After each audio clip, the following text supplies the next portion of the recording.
அனைவருக்கும் வணக்கம். இந்த தனியார் தொலைக்காட்சி ஒன்று இருக்குது. அது எப்போவுமே ஒரு ஆகாத ஷோவை தான் கொண்டு வந்து போட்டுக்கிட்டு இருப்பாங்க. இதுக்கு முன்னாடி அப்படித்தான் இந்த பெரிய பாஸ் அப்படின்னு சொல்லி ஒரு நிகழ்ச்சி போடுவாங்க. அதில் வந்து ஒரு 100 நாள் எடுத்துக்கிட்டு அதுக்குள்ளே ஒரு குறிப்பிட்ட செலிப்ரிட்டிஸ் அனுப்பி அவங்க டாஸ்க் பண்ண சொல்லுவாங்க, கேம் பண்ண சொல்லுவாங்க. அதுலேயே பல விஷயங்கள் வந்து தவறுதலாகவும் மக்களுக்கு காமிச்சிருக்காங்க. அதை லைவாகவும் வந்து ஒரு சில பிளாட்ஃபார்மில் லைவ் பண்ணிக்கிட்டு இருக்காங்க. இப்போ அதே மாதிரி சேம் பேட்டர்னில் இரண்டாம் காதல், அதுக்கு என்ன பேர் இங்கிலீஷில் இருக்குது, அதை நீங்களே பார்த்துக்கங்க, அப்படிங்கிற ஒரு நிகழ்ச்சியை வந்து இப்போ தூக்கிட்டு வர போகிறாங்க. என்னங்க எனக்கு ஒன்றுமே புரியலையா?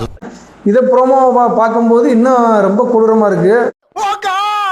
இது வந்து எந்த மாதிரி ஷோ அப்படின்னு நம்மளால கெஸ் பண்ண முடியும். பார்த்துருக்கேன், எங்கேயோ பார்த்துருக்கேன்னு சொன்னீங்க, இன்னுமா எனக்கு தெரியல.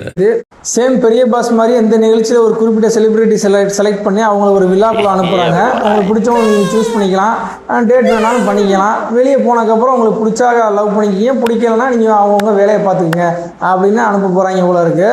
இதுக்கெல்லாம் நம்ம ஊரில் என்ன பேருன்னு உங்களுக்கே தெரியும்.